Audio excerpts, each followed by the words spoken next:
அனைவருக்கும் வணக்கம். சங்கீதா அவர்கள் விஜய் மேல கம்ப்ளைண்ட் கொடுத்ததுக்கு யார் திரும்ப காரணம்? திமுக அரசு தான். எதற்காக சொல்றோம்னா, நீங்க நல்லா பாத்தீங்கன்னா தெரியும். ஒரு இதுல கூட ஸ்டாலின் அவர்கள் எல்லாம் பின்னாடி நிற்பாங்க, கனிமொழி ஸ்டாலின்லாம். அந்த இதுக்கு போயிட்டு வந்ததுக்கு அப்புறம் தான் விஜயோட அவங்க பேசுறதே இல்ல. இது திமுக அரசோட சதி திட்டம். பாத்தீங்கன்னா விஜயை முடக்கிறதுக்காகவே இந்த மாதிரி செயலை செய்யறாங்க. அதுக்காக தான் குறிப்பா அந்த கேஸே கொடுத்துருக்காங்க. அது சங்கீதா அவர்களை வச்சே இந்த காயை நடத்திட்டு இருக்காங்க.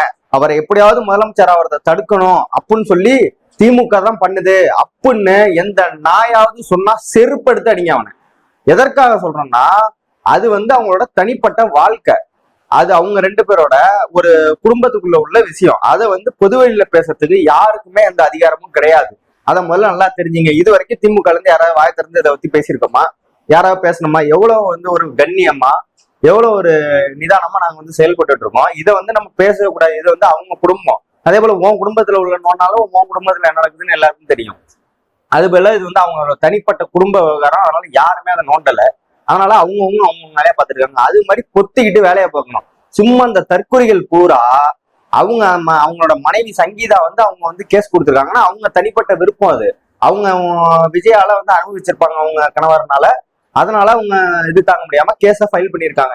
இப்ப எல்லாரும் சொல்றீங்கல்ல, இதுக்கு திமுக தான் காரணம். ஏண்டா கொஞ்சமாவது மூளைன்னு ஒண்ணு இருந்துச்சுன்னா சொல்லுவீங்களா? திமுக தான் காரணம்ங்கிறாங்க. திமுக காரணம்னா டிசம்பர்லயே அவங்க சங்கீதா அவர்கள் இந்த கேஸ வழக்க திறந்திருக்காங்க செங்கல்பட்டு குடும்ப நல நீதிமன்றத்துல.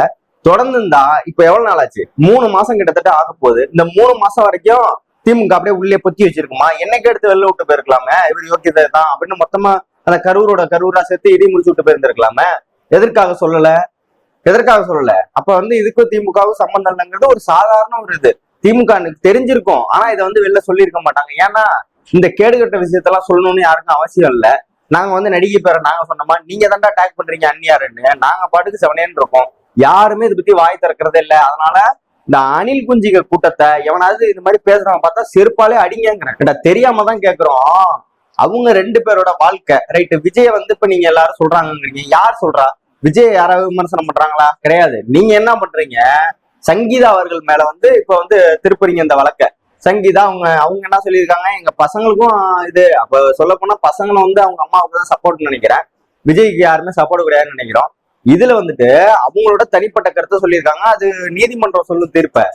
இவனுங்க என்னமோ ஜட்ஜி கிழிச்சு புடுங்குற மாதிரி இவனுங்க சொல்லிட்டு இருக்காங்க, விஜய் நல்லவரு, விஜய முடக்குறாங்க, திமுக அரசு இதுக்கும் காரணம் அப்படிங்கிறாங்க. ஏன்டா நீ எல்லாம் உங்க ஆகிய பணக்கு தான் பிறந்தியா இல்ல வேற எதுக்கும் பிறந்தியா? தெரியாம தான் கேட்கிறோம். உன் வீட்டுல ஒரு ஆள் இருக்காங்க, உன் அக்காவோ தங்கச்சியோ இது மாதிரி கேஸ் கொடுத்தா அவங்க போட்டோ எடுத்து போட்டு இப்படிதான் போடுவியா? விஜய் ரொம்ப நல்லவரு, விஜய் யாரோடையும் போல, அவங்க சொல்றது பொய், என் அக்காவை திமுக வச்சிருக்கு, இப்படிதான் பேசுவியா? இந்த தெரியாம தான் கேட்கிறோம் நாங்க. உங்க அம்மாவாவே இருக்கட்டுமே, 27 வருஷமா வாழ்ந்திருக்காங்க விஜயோட அவங்க சங்கீதா அவர்கள். 27 வருஷமா வாழ்ந்ததுக்கு அப்புறம் திமுகவுக்கு வேலை பார்ப்பாங்களா? இல்ல புரிஞ்சுதான் பேசுறீங்களா என்ன? அவங்க தெளிவா சொல்லியிருக்காங்க அவங்களோட வழக்குல.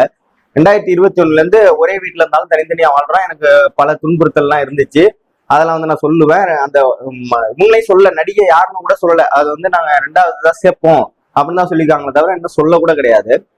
அப்படி இருக்கிறப்ப இவனுங்களாவே எடுத்து போட்டுக்கிட்டு ஒரு பக்கம் என்ன சொல்றாங்கன்னா திமுக தான் காரணங்கிறாங்க. இன்னொன்னு என்ன சொல்றாங்கன்னா இது அரசியல் அடக்குமுறை அப்படிங்கிறானுங்க. இன்னொரு பக்கம் பாத்தீங்கன்னா இன்னொரு நடிகை இழுக்கிறாங்க, நம்ம பேர் சொல்ல விரும்பல. இது தேவையில்லாத செயல். இதோட இந்த தாவக தற்கொலைகள் நிப்பாட்டிக்கணும். இதுக்கு மேல பாத்தீங்கன்னா விஜய் கிழிச்சு தொங்க விடுறதுதான். இந்த தற்கொலைகள்லாம் இப்ப அடுத்த கட்டத்துக்கு போய் என்ன பண்றாங்க, உதயநிதி இவங்களோட இருக்காரு, இவர் அஜித் அவர்கள் இவரோட இருக்காரு, அந்த கட்சியில உள்ளவங்க எல்லாம் அவங்களோட இருக்காங்க, ஒவ்வொரு ஆளையும் இவங்களோட இருக்காங்க அப்படின்னு தொடர்பு வச்சு இந்த போட்டோவெல்லாம் போட்டு சோசியல் மீடியால வச்சு ட்ரெண்ட் பண்றாங்க. ஏன்டா தற்கூரி, நான் என்ன கேட்கிறேன், அப்படி உதயநிதியோட போடுறேன், மற்ற நடிகர்களோட போடுறதுல உன் அம்மா போட்டோ வச்சு இது மாதிரி போடுவியா? இவங்களோட இதுல இருக்காங்க. என்ன நடக்குதுன்னே தெரியாம ஒரு விஷயம் பொதுவெளிக்கு வந்திருக்கு. இப்போ விஜயோட மேட்ரு பொதுவெளிக்கு வந்திருக்கு. அவங்க யார் அந்த ஹீரோயின் சொன்னா அதுக்கப்புறம் அதை பேசுறதுல ஒரு நியாயம் இருக்கு. யாருன்னே தெரியாம இதை பொதுவெளியில எடுத்து போட்டு பேசலாமா? முதல்ல உனக்குலாம் கொஞ்சமாவது அறிவு இருக்கா? உன் வீட்டுல நாளைக்கு உன் தங்கச்சிக்கோ உன் அக்காவுக்கோ உன் அம்மாவுக்கோ இந்த மாதிரி நடந்தாலும் நாளைக்கு நீ என்ன பண்ணுவ? இப்படிதான் பல்ல காட்டிட்டு இருப்பியா? இல்ல அதை எடுத்து போடுவியா? இந்த மாதிரி சாங் வச்சு எடிட் பண்ணி போடுவியா? ஏன்னா கொஞ்சமாவது மூளைன்னு உங்களுக்கு எல்லாம் இருக்காடா? நீங்க அரசியல் பண்ணுங்கடா, நாங்க வேணானே சொல்லடா. முதலமைச்சரா கூட விஜய் வரட்டும்டா, அதெல்லாம் அடுத்த விஷயம். நல்லா புரிஞ்சுங்க, அரசியலுங்கிறது மக்களுக்காக தான். நீ ஒவ்வொருத்தவங்களையும் தனிநபர தாக்குதலுக்காக அரசியல் கிடையாது. நீ சும்மா துண்டை போட்டுக்கிட்டு டிவிக்கு துண்டை போட்டு விசில் அடிச்சா பெருமன் நினைக்கிறடா. டேய் அது வந்து அசிங்கம். நல்லா தெரிஞ்சுக்க. மக்களுக்கான அரசியலை செய்யறதுக்கு முதல்ல முன் வரணும். சும்மா அந்த உட்கார்ந்துக்கிட்டு ஸ்டேட்டஸ் போட்டுக்கிட்டு விஜய் தான் கடவுளே, அஜித்தே கடவுளேன்னு சொல்லிட்டு உட்காந்து, ஏன்னா உன்ன மாதிரி ஒரு தற்கொலை உலகத்திலே இருக்க மாட்டான். நல்லா புரிஞ்சுக்கங்க. மறுபடியும் சொல்றோம், நீங்க வந்து முதலமைச்சரா கூட விஜய் வரட்டும், மக்கள் விரும்பினா அது அடுத்த விஷயம். அதனால வந்து அரசியல் ரீதியா முதல்ல எதிர்கொள்ள தெரியணும். எதுக்கு எடுத்தாலும் மூச்சு விட்டா கூட திமுக, காலைல எஞ்சி பாத்ரூம் வஞ்சினாலும் திமுக, கொசு கடிச்சிச்சுன்னா திமுக, எல்லாத்துக்கும் திமுகன்னா நீ எல்லாம் வந்து வாழ்றதே வேஸ்ட். முதல்ல அதை நல்லா தெரிஞ்சுக்க.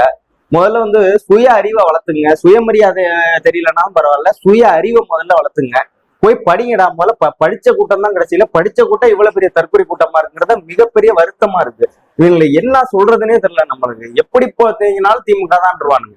நீ எது நடந்தாலும் சரி, நாளைக்கு உன் வீட்டுல ஏதாவது ஒண்ணு நினைச்சினாலும் விஜய் வர மாட்டாரு, திமுக தான் வந்து நிக்கணும். இப்ப சொல்றாங்க சங்கீதா அவர்களுக்கு பின்னாடி வந்து திமுக இருக்கு அப்படிங்கிறாங்க. சத்தியமா உண்மைதான்.